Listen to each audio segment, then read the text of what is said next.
Jay here, Stretford Paddock. This is the Arsenal preview. Joining me, as always, is my good friend and co-host, Joe Smith. How are we doing, fella? Big game this, Jay. Big game. Big and for game. big games, you need big people. And we are sponsored by BetMates, so we'll be talking about them a little bit later. Thanks to them for sponsoring this preview, as they sponsor all our Premier League previews. Arsenal, they're flying high. They've won a load of games. They're getting too big for the boots, in my opinion. But they are going to be tricky customers, yeah? Yeah. The one good thing about this, is we haven't got the shadow of transfer rumours hanging over the game. The squad is set. We know who we've got. We know who we haven't got. And hopefully, we've got what we need. Just quickly take us through who we haven't got. We haven't got Frankie de Jong, yeah? That was 3 months of our lives we'll never get back. What John Murtagh and Richard Arnold were doing, thinking we were getting him when we obviously weren't, is beyond me. And why we wasted so much time twerking for Barcelona or him, again, I just never fathom. You know, at one point we had him sat in a pub, didn't we, Richard Arnold, telling anyone who listened that we were going to go and get Frankie de Jong, and we didn't. Like it was the Edinburgh Fringe. Yeah. Him just doing like a quick set to 6 United fans. I'll get the beers in, listen to this one. Here's one about Frankie de Jong. Here's one. We've got a sort of like a one-man spoken word thing. We get him. Yeah. Well, we're not getting him anyway. We're not getting Gakpo. Yeah. We're not getting Victor Osimhen. I think the team We're not getting... I'm not finished. Oh. We're not getting Memphis. Right. And we haven't got James Garner anymore. Sorry. I think the team that we have managed to assemble is one that has actually exceeded my expectations from about mid-August. Do you know what I mean? Where it felt like 2 weeks ago, it felt as though things were terribly bleak. And I wonder if that's what the feeling was around the club as well. And we've sort of gone, okay, we need to do something here. Let's go Casemiro, let's get Anthony, let's get even Dubravka sorted where we need a backup there. But I think the team that we've got is more than serviceable. I think player for player, we've got a better squad than Arsenal. Yeah. I think their team is obviously getting to the point where it's more than the sum of its parts, which I think is the sign of a manager that's having some success. I do think they'll struggle when the Europa League rolls around, but they're the only team in the league with an a 100% record. 5 games, 5 wins, 15 points, top of the league. But United somehow are 5th. We've got 9 points. We're ahead of Liverpool. We're ahead of Chelsea. I can't quite understand how that's happened because it felt so bad so recently, and yet somehow we are points clear in 5th. And if we beat Arsenal, we'll be 3 points behind them, which again sounds absolutely miraculous when you consider how bad things were. But I think the team that we've got now is one that is still got its flaws. Right back is a bit thin, goalkeeper a bit thin, up front slightly thin as well. Once you get Martial and Ronaldo back, if we can have 10, 15 games in a row where they're both fit, all of a sudden that area won't feel quite as thin. I still think we've got more options up front than Arsenal have. Jesus is really their only sort of striker of note, and no one's really talking about them having a crisis up front. So I think once Martial can stay fit for a little bit, this squad will start to look pretty well balanced, I think, and I'm hopeful that, you know, over the course of the season, if we can get to the point where, as I said, Ten Hag is getting more than the sum of its parts out of this team, the parts are pretty good. So I think this is certainly a top 4 level squad. It might struggle this season, but I'm hopeful we can get a result against Arsenal. Yeah, I feel a lot of what you're saying there. You know, I think we have got a better squad than Arsenal. I think you look throughout our team and you look at our team, you think how many of Arsenal's players would actually get in our starting 11? Not that many at all. I think the main issue that's been there with United over the last certainly over the last 8 months or whatever is the fact we haven't had the team spirit. We haven't had look like, you know, we're all on the same page and we're all ready to fight for the shirt and all that sort of stuff. Recently, though, the last few games, we have seen that. Yeah. And I think if we have that team spirit and we have that energy and effort that we saw in the games against Liverpool and Southampton and Leicester, coupled with the fact we have got some top quality players, then I think we'll be good enough to beat Arsenal. I know Arsenal have got off to a flyer, but I've watched a couple of their games and I think they have rode the luck a little bit and made hard work of some of the games. And also, they have played quite a few teams who I would expect to be fighting relegation this season. Yeah, and in fairness to Arsenal, it's easier said than done beating 5 of those teams in a row, as United found out last season when we could 100%. Barely beat anyone in the bottom half. And they have started well, and they do look good. But I don't think this is all of a sudden a top team just because they've won 5 games in a row. I still think this is a team that will be, come the end of the season, fighting for top 4 as opposed to much else. But we've still got to beat them. And for whatever reason, Solskjaer never beat Arsenal in the league. No, he beat him in the FA Cup yeah. once. Carrick beat him in the league. But we've really struggled against Arsenal in the league in recent seasons. And I think being at Old Trafford needs to start being a game that makes it harder for the opposition, not easier. There was a point when we were incredible away from home, and it felt like every week we lost at Old Trafford. And I think that has to change going forward, doesn't it? Yeah, you're right, and I think it will change. I thought against Liverpool, the atmosphere at Old Trafford was as good as I can remember in a long time. Yeah. Probably going back to...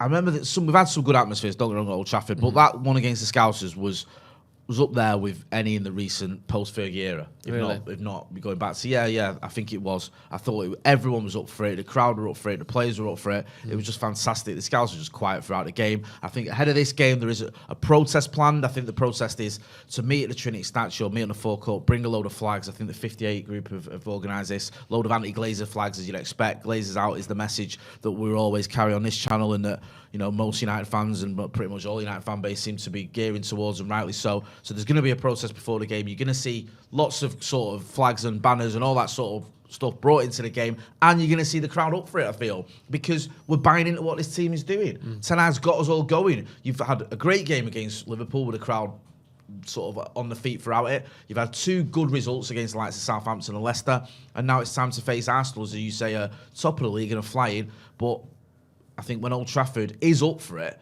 I think it's still the best stadium in the country in terms of the fans and the atmosphere. It's just, if we're being brutally honest, we haven't been up for it that often over the last few years. Yeah, I think that's the big thing in it. Getting back to a point where Old Trafford is a horrible place to come for the opposition. Because I think you've got the TRA where I stand, and they do their bit. It's just like you stand throughout the game, you chant throughout the game. But there's been times you can kind of understand it because it's cause and effect in it where it's difficult to be too happy when you're getting battered 5-0 off Liverpool, whatever.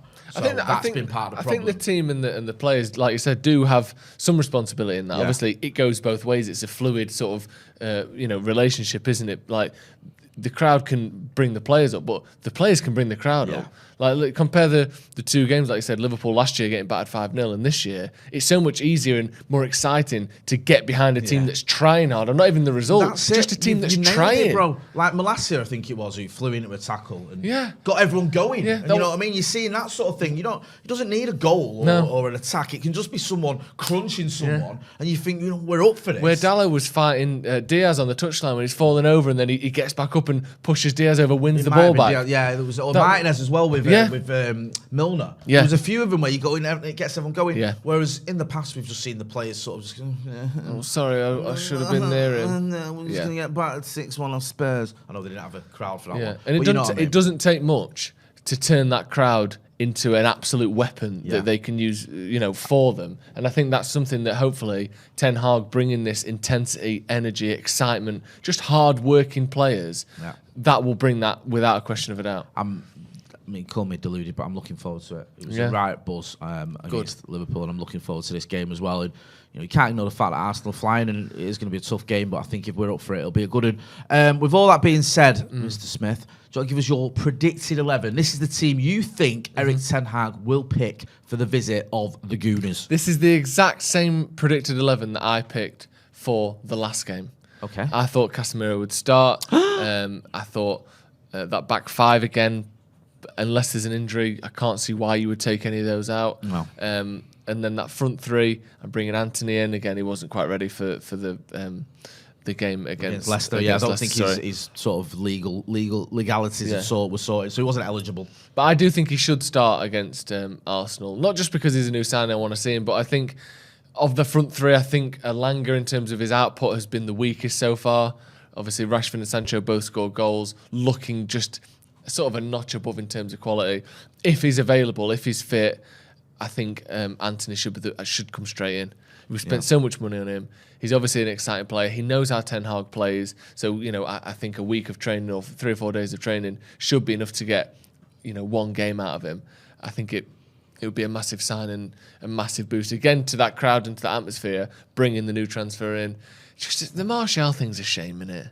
I feel so sorry for him. Like, it just seems like certain players' careers, like, I know Martial, obviously, he's had his ups and downs and some of it's his fault, but bringing Zlatan in when he was just getting going, bringing Lukaku in when he was just getting going. Then he falls apart for a couple of years. Has a brilliant pre-season, comes back injured, back in, assist, looking good again. Came up second half against Liverpool, looked excellent, injured again. Yeah, and it's just like you feel for him. But I think our best front three, I don't think it has Elanga or Ronaldo in it at the moment, and Anthony's obviously the only one that's available to take one of their places. So that's my team. What are you going with?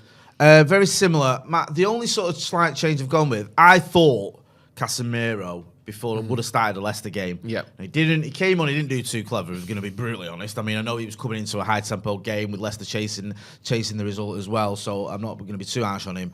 He's a little bit, sort of. It took him a while to get into it, and there's a couple of misplaced passes or what have you.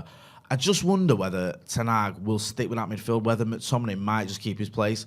Now, I think if it was up to me, I'd put Casemiro in. Yeah. I'm just wondering whether Eric Ten Hag's going to look at it and go, listen, this midfield now has won 3 in a row. Yeah. They played well. I thought McTominay played well against Leicester and against Southampton. Do I just stick with it? So I'm going to stick with the same midfield that we had against Leicester. Again, it won't be my choice, but I just think that's what I'll go for. I'm just bringing in, like you, Anthony for Elanga. One change in 4 games is...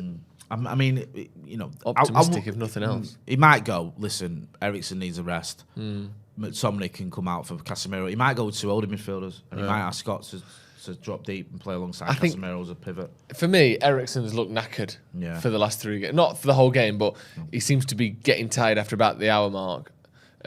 Pretty much every week at the minute, and 2 games in 4 days. I agree, but the thing with that is, I wonder whether, and again, this is just conjecture, but whether he looks at it and goes, I'd rather have Eriksen. We start well. He's a big influence on that. He's played well. We have that hour out of him. Hold the ball, keep the ball, get ahead, and then bring in a Casemiro or then bring in a Fred, Yeah. rather than start with a team that I'm not, missing Eriksen, because I think he has been a massive influence in all these games, maybe apart from Brentford. But even in Brighton, I thought he played well. Start without him and then maybe, start with Casemiro or Fred or whatever, and then bring in Eriksen when perhaps we're chasing the game or whatever. I don't think he might not fancy that one. But I wouldn't be surprised if Eriksen did take a breather. I thought he might even get a breather against Leicester, even though, he did play well. I think he got the official man of the match, didn't he, against Leicester? Yeah. Wasn't my choice, but he did have a good game. So, yeah, it could go good team that, though. Yeah, I mean, listen, it's amazing. We've got options. I know. We're talking about, does Casemiro make the 11? Does he start? That's, does Eriksen get dropped? It's like, who'd have thunk that a few months ago that we'd be sat here saying that? Should we talk about the opposition?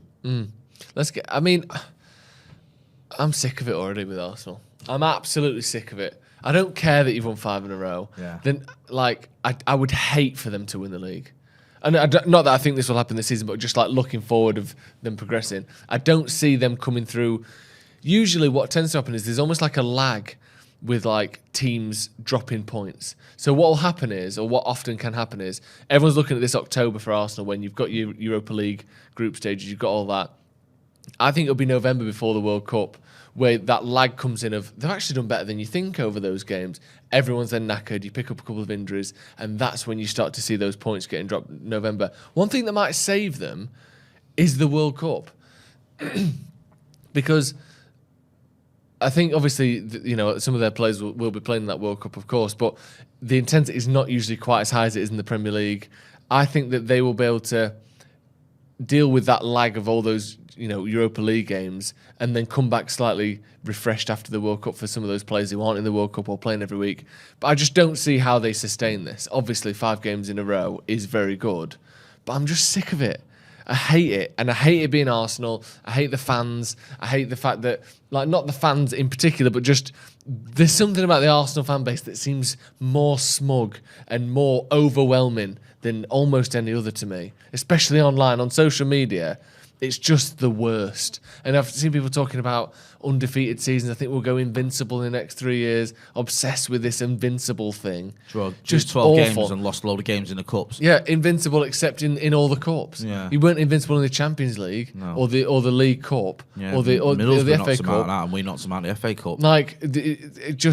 I'm sick of it. And already 5 games in, Arteta's a genius and we're going to win the league. Fuck off. Yeah. So I'd absolutely love it if we beat him. I to agree. quote Kevin Keegan. Yeah, I know. I think the wheels will come off for Arsenal. They might make top four, but I still doubt it.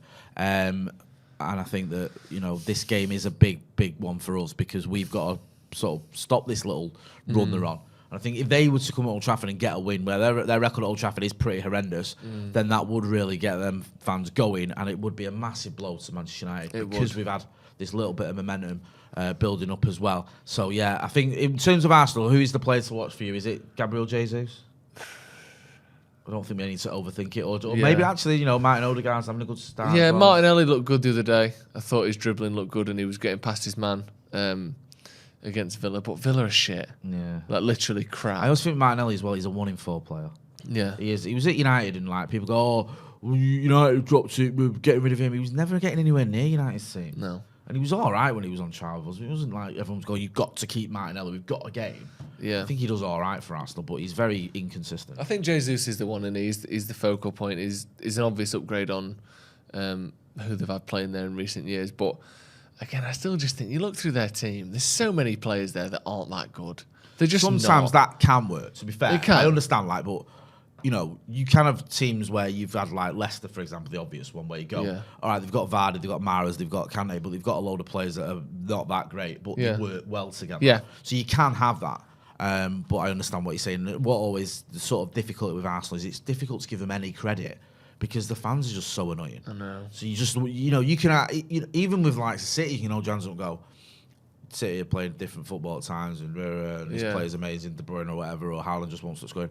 Whenever you want to pay Arsenal a compliment, the Arsenal fans just take it to another level and say stupidness like, I can see us, like you say, going invincible again, or I can see, Gabriel Jesus scoring more goals than Haaland or whatever, and you're like, well, that's not going to happen. What are you doing? Do you know what I mean? It's just a bit of nonsense. So I agree with that one. Yeah. This preview is sponsored by BetMate, as is all of our Premier League previews this season.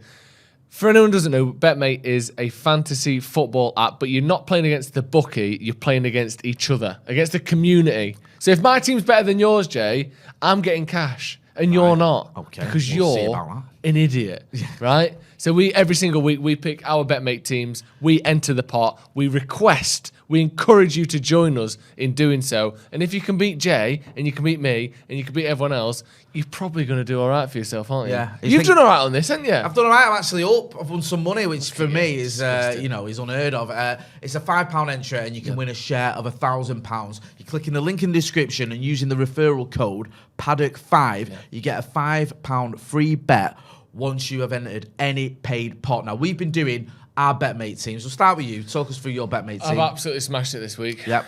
Yeah, David De Gea. I mean, it's great because you can have 6 United players and 1 Arsenal player, which I think is actually right. I like the 7-aside thing. Yeah, so you've got David De Gea, Diogo Dalot, Varane, Fernandes, and Eriksen. Stupidly, I've picked Eriksen even though I didn't predict he'd start. But that's because that predicted 11 is more what I want to see, not what I think will happen. You're doing a little We've bit seen of Ten Hag, if it ain't broke, don't fix it. Yeah. And I think Eriksen is a good goal-scoring option in midfield. He can pop up with a goal. And I've gone Sancho, who seems to be hitting some good form in front of goal. Yeah, nice. Good to in his last 3. Yeah, and Jesus, who's obviously been banging him in for them. But I've gone Fernandes as captain just because I think he just seems the most sort of virile of any United player. He can pop up with an assist or a goal at any time against anyone, so he's always captain for me. The good thing about BetMate as well, their stats are powered by Opta Stats as well. Yeah. So you're getting all the stats that you need there. They like to give you points as well, not just for goals and assists, but also for interceptions and tackles. You get points for them. Obviously, the big scoring points are when you get someone who gets on the score sheet, but if you've got someone who's sticking a foot in, then you'll get points for that as well. If your goalie scores, you get 20 points. So who's the greatest goal-scoring goalie of all time? What was that? Remember that goalie used to take free kicks and penalties? South American. He's got like 40 goals in his career. Yeah, he'd be incredible on BetMate. He just played like a sweep on it. Yeah. I remember Paul Robinson scored a goal against Swindon. 20 points, bang. Schmeichel against Volgograd or whatever it was. Sounds like your team. Yes, my team. I've gone with, very similar, I've gone with De Gea, Dalot, Malacia. Fernandes is my captain. Eriksen is vice-captain. I've gone with Marcus up front. I'd put Jesus in there. As you can see from the stats that we saw earlier, powered by Opta, he's having a productive season. He's like the golden boy of the fantasy football generation, isn't he? Everyone's got him every week. The thing with, I've gone with, I think Dalot is crucial, isn't he? Because he seems much more likely to get a goal or assist than Malacia. Malacia is not really, I can't even think of him crossing it, really. He has tried a few crosses, I think, but they haven't been great. No. But he does that thing. He tucks in, doesn't he? Yeah. He goes through them. You saw him go on that run against Leicester where he found someone in their box. And at one point, I think McCullough thought it was a penalty because he's like got confused and saw Malacia kicking someone in the box and thought, oh, he's giving away a penalty. Oh, no, it's their box. Yeah. So, yeah, he's not sort of got on that end of the score sheet, shall we say, just yet. But he could do. He's an attacking type of player. Yeah. So, yeah, I mean, it all makes sense there. Neither of us have actually, you know, put many Arsenal players in our 7 because why would we? If you win, by the way, tag us on Twitter. Tag us. Because someone the other day, on their first game, won £199, which is absolutely unbelievable. So make sure you check out BetMate. Use the code Paddock5 for £5 free entry to win a share of £1,000 if you enter any paid pot. You can't beat that. You Paddock can. 5. Big thanks to BetMate for sponsoring these previews. Shall we move on to score predictions? With all your confidence, all your bravado, or your, some would say, arrogance that you've shown during this preview. Who would say that? Me. Right. I can only predict, or can only expect, you to go with a United win for your prediction. 1-1, Jay.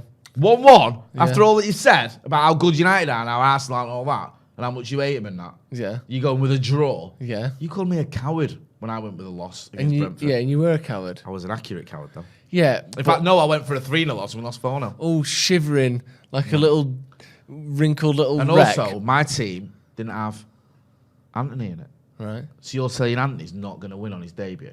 So you're saying he's rubbish and he's wasting money. He's not even kicked a ball yet. So You think he's so shit he's not even worth starting? Yeah. You're saying Eric Ten Hag doesn't know what he's doing. He's already a failure. I think it feels like one of those games where everyone's going to paint it as this like, are Arsenal back? Are Manchester United turning things around under Ten Hag?